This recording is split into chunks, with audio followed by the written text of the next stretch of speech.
amigos e amigas da TV Humana, sou Anísia Ontem e você está aqui nos Limites da Eternidade. Nós estamos aqui apreciando toda a aventura do povo de Israel. Muitas vezes nos deparamos numa leitura com informações que às vezes vão do fenomenal ao bizarro.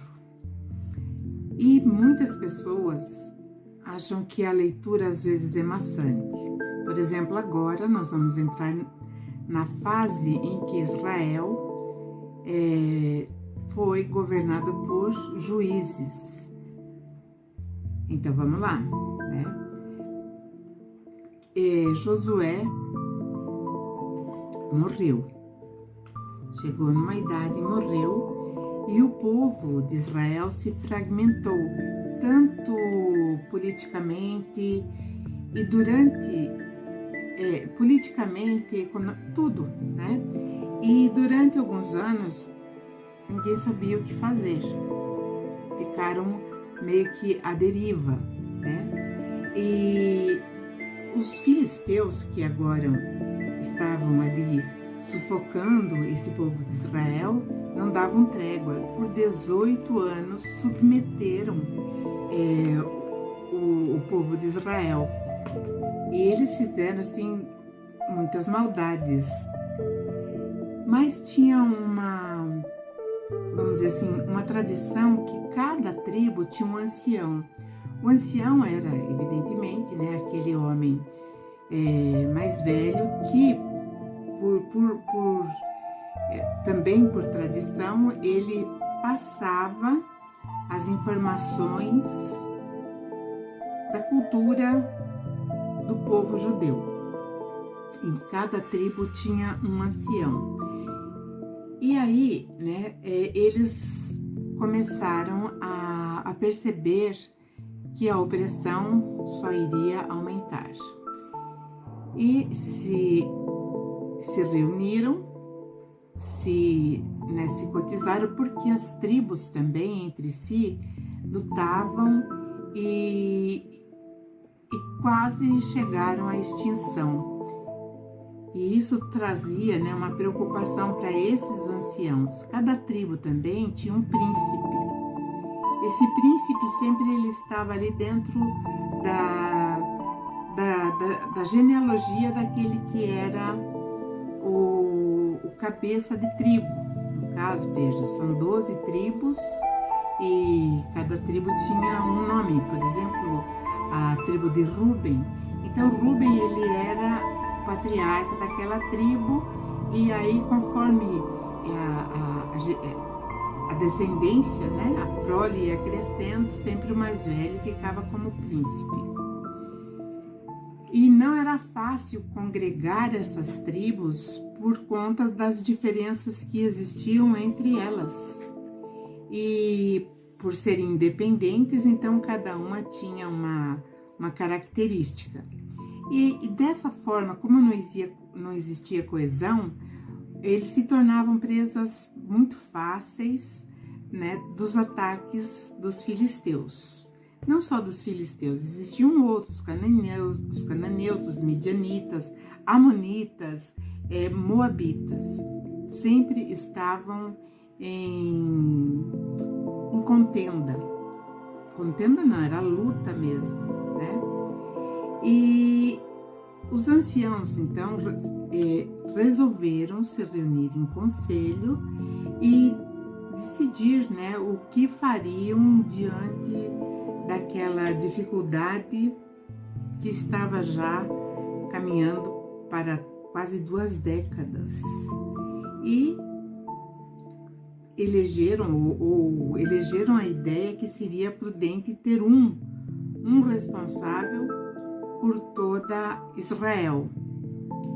Não poderia ser governador, não poderia ser rei, então eles exigiram chegar à conclusão de eleger um juiz, e esse juiz então julgaria as causas de Israel, internamente e também politicamente, externamente, com aqueles que visavam sempre investir contra Israel. E também o juiz, ele seria uma força militar dentro dessa situação política. E os filisteus, eles foram terríveis, embora, né, eles pleiteassem a expulsão do povo de Israel. Então, os filisteus, eles eram provenientes da Filístia ou Filisteia. Então, esses dois nomes são usuais. E eles, na verdade, a Filístia, ela consistia em 5 senhores, mais ou menos como governadores. E cada senhor, então, ele ficava com uma cidade-estado. Então, veja lá, Ascalão, Asdod, Ecrom, Gate e Gaza. Esse tempo já tinha Gaza, né? Que é a única remanescente dessas que foram citadas. E essas 5 unidades, né, viviam em constante guerra contra os israelitas. Brigavam também com os cananitas, que era o povo, né, natural de Canaã, e também implicaram com os egípcios. Eles eram bem bélicos, eles eram bem briguentos. E aí, então, com a decisão de que Israel teria, a partir daquele momento, um juiz, esse juiz teria, né, que representar Israel nos campos de batalha. Ao total foram 14 juízes, e a soma dos anos que cada um ajuizou sobre Israel foi de 349 anos, bastante tempo, né? E juntando o tempo em que eles foram, vamos dizer assim, orientados e governados por juízes, e o tempo que eles sofreram repressão, né, ou a supressão, sei lá, né, a agressão dos povos em volta, então dá provavelmente os 455 anos que Israel ficou nesse período. Se nós analisarmos isso, nós vamos ficar assim, vendo o tempo que isso aconteceu. Então, o Brasil foi descoberto em 1500, né? 1500, nós temos então 500 e poucos anos, e nós evoluímos bastante, primeiro de capitanias até chegar na condição de um país com soberania. Eles ficaram quase todo esse tempo que nós temos aqui no Brasil, eles ficaram sob o sistema de juízes, né? E uma coisa também, depois que Josué morreu, eles começaram a se voltar para outros deuses daquele povo que era de Canaã. E a lei trazida por Moisés, todo aquele bojo cultural, moral que Moisés trouxe, foi caindo gradativamente no esquecimento, e eles começaram a adorar um Deus que era conhecido em toda aquela região como Baal.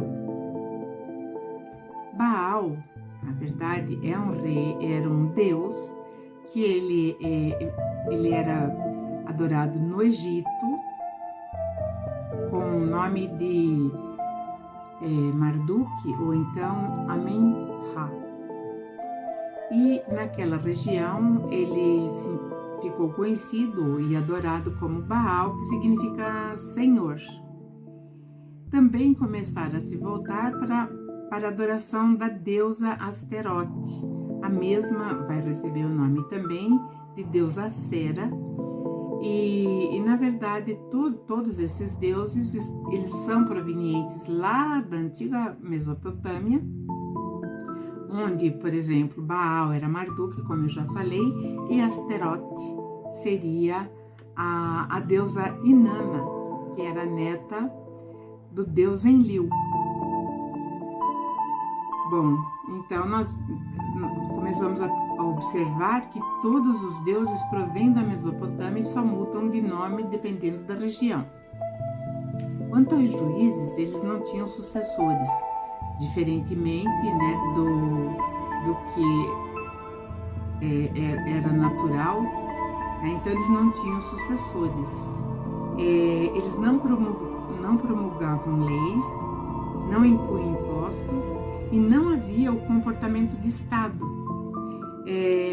E o Deus de Israel, a essas alturas, ele passou a ficar em segundo plano, terceiro plano e assim por diante. E evidentemente os outros deuses começaram a ter uma expressividade maior e foram seguidores. Como eu falei, entre as 12 tribos havia assim muitos conflitos e por um triz esse povo não sai da história assim do Antigo Testamento. A única coisa que eles tinham em comum, a única coisa ainda que fazia com que eles tivessem um elo, era o tabernáculo, aquele tabernáculo lá que foi montado lá no deserto por Moisés e que eles conservaram. Esse tabernáculo, né, era habitado pelo sumo sacerdote e era cuidado pela tribo de Levi, que não recebeu terras. E essa terra, então, ela foi dividida entre os filhos de José, os 2 filhos de José, que era também filho de Jacó. E também havia uma união muito delicada, que eram as celebrações nacionais que eles oficializavam na presença dos representantes de cada tribo. E então essas eram as operações centrípetas da nação de Israel. Não tinha mais nenhuma unidade. E aí eles elegem o primeiro juiz. Cada juiz vai ter uma característica. Eu vou mostrar, né, o perfil de cada um, porque alguns foram muito interessantes. Alguns fizeram sucesso, inclusive nas grandes telas. O primeiro eleito foi Otoniel. 40 anos ele foi juiz e durante esse período de Otoniel houve uma trégua. Então, relativamente houve paz, não houve assim, né, aquelas invasões e a perseguição dos que estavam em torno. Ele veio da tribo de Judá. Aí, quando ele morreu, depois de 40 anos, que estava tudo mais ou menos ali na tranquilidade, foi eleito um outro juiz chamado Eude. Eude, ele tinha uma característica diferente e, inclusive, isso eu acho que é a única referência do Antigo Testamento de quem era canhoto. Então ele era canhoto e quando ele assumiu, porque não era assim, morreu o Otoniel, agora já vou colocar já vamos eleger outro. Não, demorava. E quando nesse período, nesse interregno, o que acontecia? Invasões e mortes e tudo mais. E quando elegeram Eude, né, ele encontrou uma situação muito ruim. Os moabitas, que eram de Moabe, eles faziam com que o povo de Israel os servisse como escravos. Só para lembrar, Moabe, ele era parente de Abraão, né, ali, porque essa região, ou essa cidade, ou esse cidade-estado de Moabe, veio através do sobrinho de Abraão, que era Ló. Isso lá atrás, né, quando ele estava ali fazendo todo aquele percurso, todo aquele trajeto. Bom, o objetivo de Eude era, na verdade, acabar com o rei de Moabe, porque escravizando, né, o povo de Israel.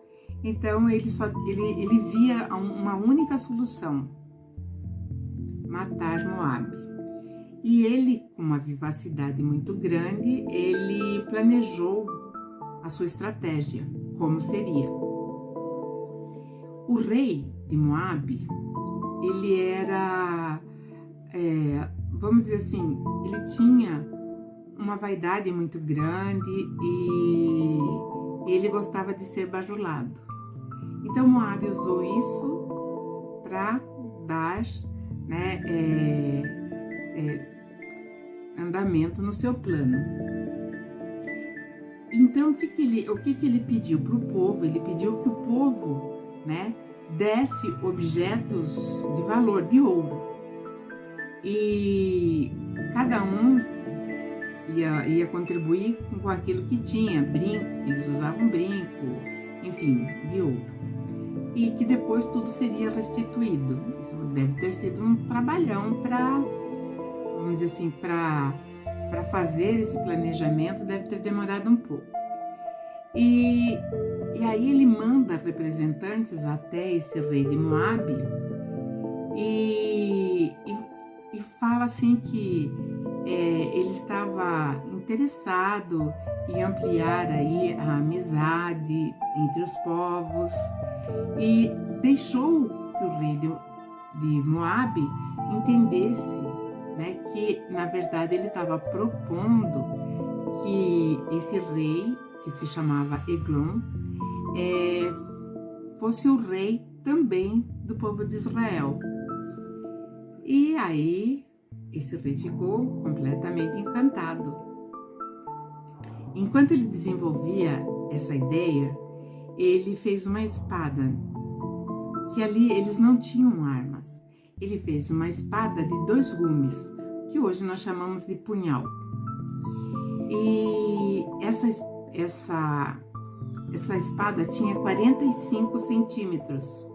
E ele guardou, no dia que ele marcou audiência, né, com Eglon, ele guarda então na sua coxa direita, como ele era canhoto. E esse Eglon, ele era um rei extremamente obeso, e depois de tantas mesuras e oferecer aqueles mimos de ouro e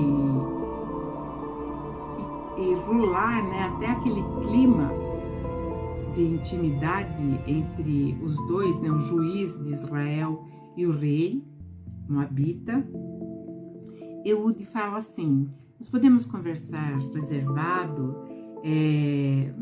para a gente ampliar mais aí essa nova etapa entre os nossos povos. E o rei, então, contente e feliz da vida, conduziu esse juiz para os aposentos, para o quarto dele, né? E quando eles entraram no quarto, que estava tudo bem, Eude então saca da sua espada e atinge o rei Eglon, o rei moabita, bem no ventre. E lógico que com o tamanho da espada e com a força que ele feriu, esse homem morreu quase que instantaneamente. E os súditos lá fora, em primeiro momento, não acharam que eles estavam conversando, só que eles, de um tempo para frente, eles começaram a achar que era muito assunto e que estavam demorando muito lá dentro desse quarto. E aquela conversa extremamente longa trouxe, né, uma certa preocupação e agitação. Então eles resolveram entrar no aposento do rei. Encontraram, evidentemente, o rei morto com as suas vísceras esparramadas pelo quarto, pelo chão. E o juiz já tinha sumido pela porta dos fundos, né, há muito tempo. Quando Eude fez isso, ele ganhou confiança de todas as tribos de Israel. Ele foi tão bem aceito por esse benefício que ele havia feito, que ele foi juiz durante 80 anos, bastante tempo, né? E ele era da tribo de Benjamim, morreu bem velhinho, com mais de 100 anos, e mesmo assim foi o segundo juiz. Quando ele morre, vai ser elegido outro juiz, e dessa vez vai ser um juiz chamado Sangar.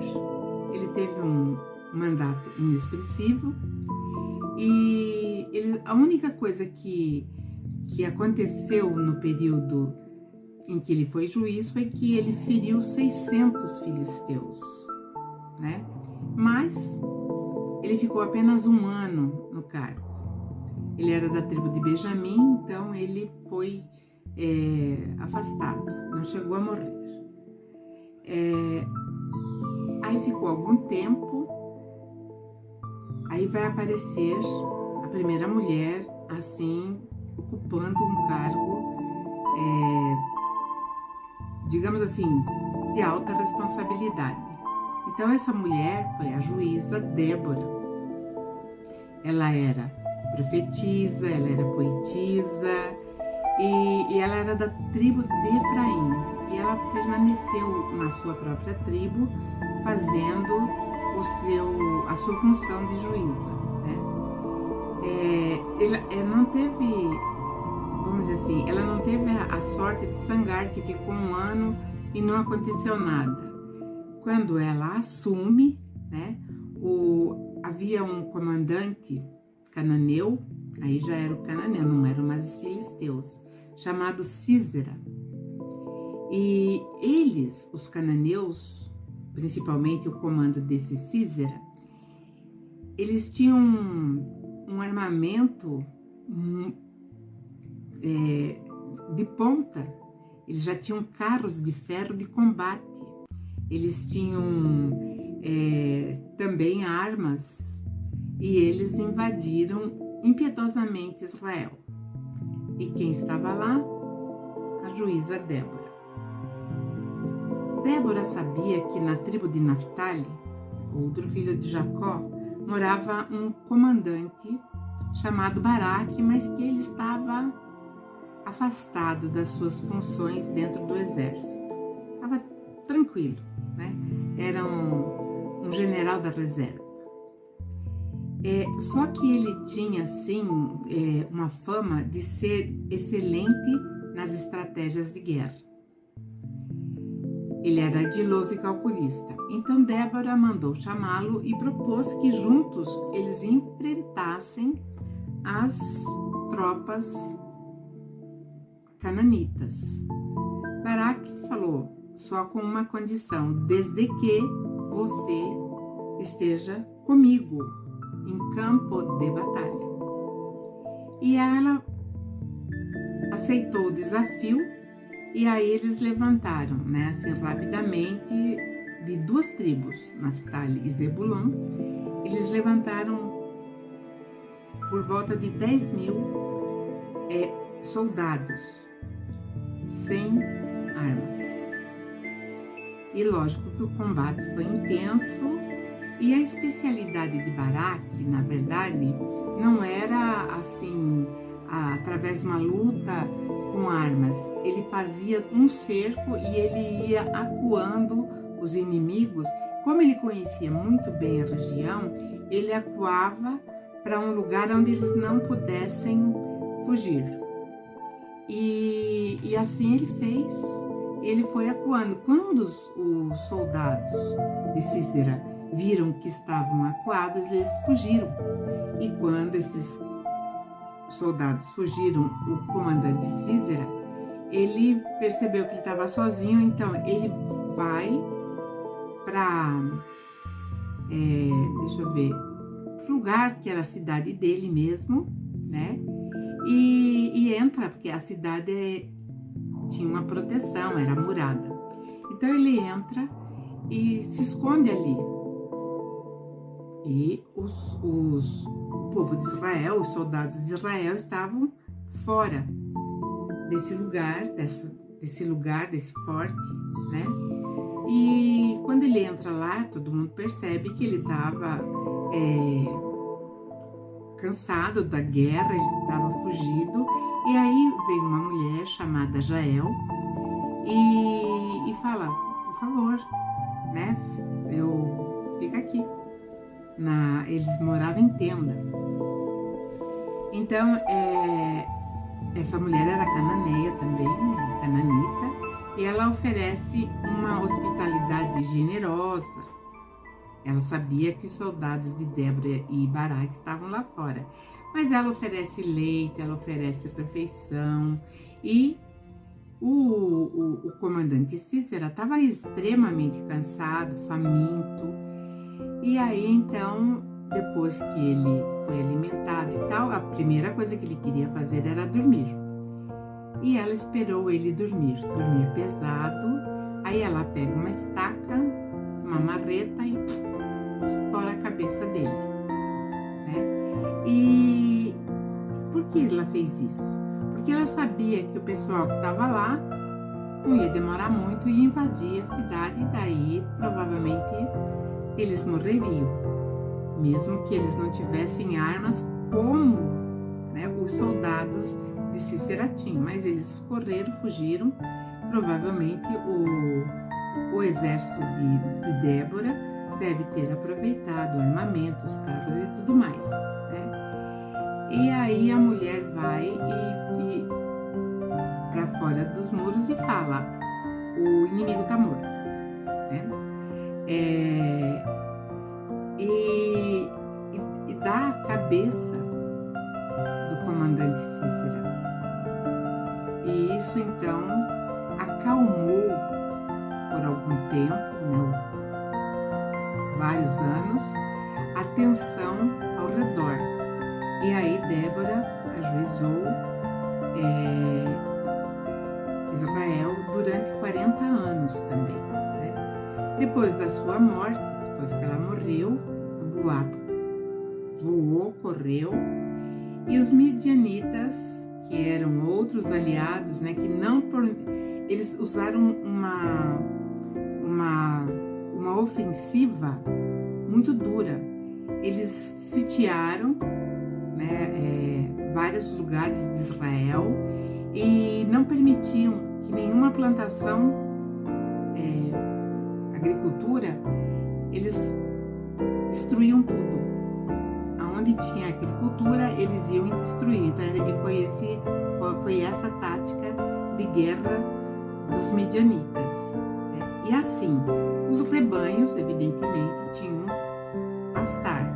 Eles matavam os rebanhos, os rebanhos bovinos, ovelhas, enfim, eles matavam todos. E a miséria começou a crescer, a fome, enfim, abateu o povo israelense, né? Mas havia um problema muito grave, ninguém queria assumir o cargo de juiz. Afinal de contas, era bem cansativo, né? E a situação parece que não tinha solução. Aí vai acontecer, né? O quinto juiz, ele evidentemente ele vai aparecer. Só que aconteceu de uma forma inusitada. Um mensageiro chega se apresentando como mensageiro do Senhor de Israel, né? Chegou e falou: você vai ser o novo juiz. Ele estava no campo quando aconteceu essa convocação, que ele foi notificado. E isso deixou ele muito confuso. E aí ele começa a argumentar, né, com esse mensageiro. Olha, eu sou de uma família pequena, não tenho títulos, ninguém na minha família tem notoriedade e eu acredito que ele está havendo um engano. Aí esse mensageiro deixa bem claro: não, é você mesmo. E ele falou: e tem mais, eu digo, você esmagará, né, os inimigos. E aí Gideão começou a desconfiar e falou assim: você pode provar que você é um mensageiro realmente? Aí ele falou: posso. Ele falou: vá e prepara uma mesa, evidentemente com carnes, um caldo que era comum e 10 quilos, por aí, de farinha. Você faça pães asmos. E ele fez tudo isso, aí serviu lá a mesa e o mensageiro vai e toca o seu cajado na ponta e aquilo vira uma labareda e tudo é consumido.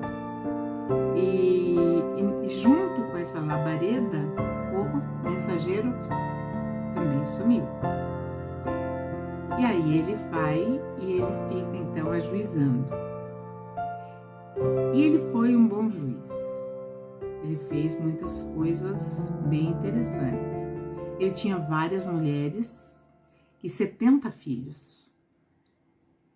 Então ele tinha uma vida doméstica também complicada, né? Ele tinha que ser juiz também dentro da sua própria família. E ele, nas suas andanças, ele chegou a uma cidade chamada Siquém, de Israel. E ali ele conheceu uma mulher e fez dela sua concubina. E ela teve um filho dele e esse filho se chamou Abimeleque. E o tempo passou e Gideão, então, morreu bem velho e foi sepultado com todo respeito, né?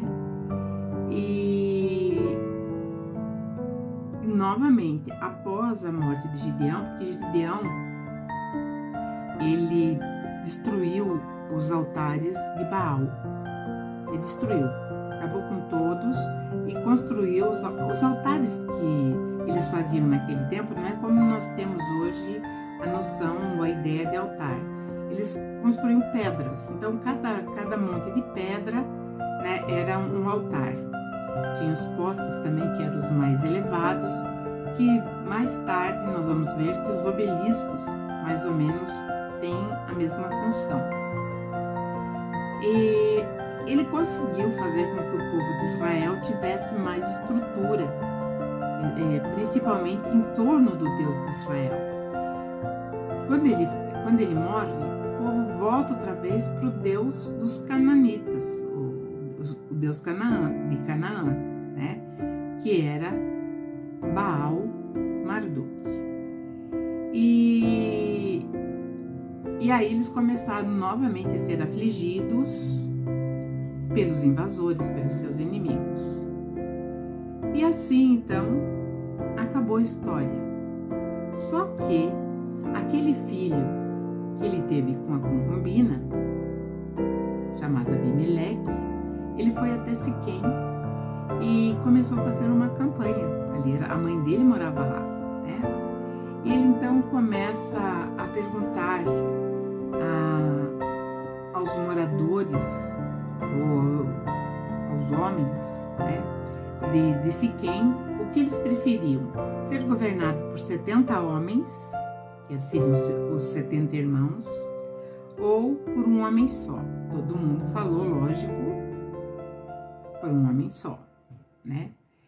E aí, então, ele começou a fazer essa campanha e resolveu se impor.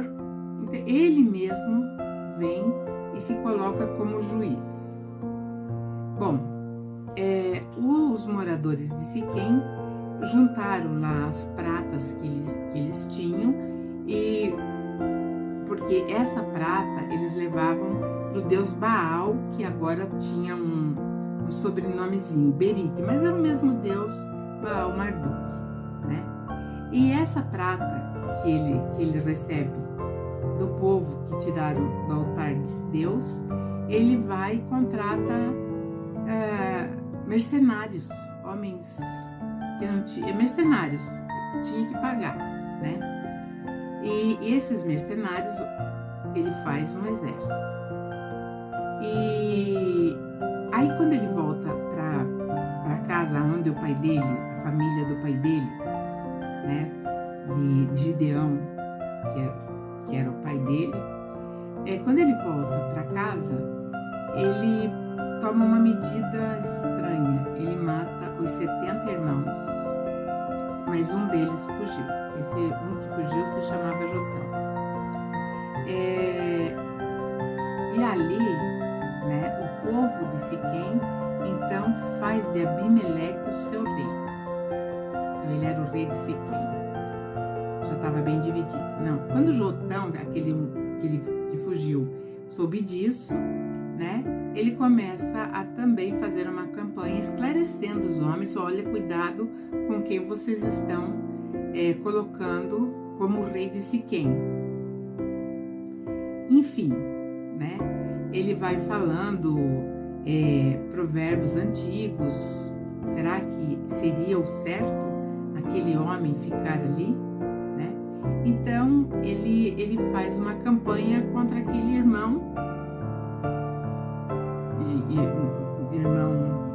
assassino, né? E então o povo começa também a recuar. Ele lembra de todos os feitos que o pai dele, Gideão, tinha feito e que eles tinham esquecido disso, né?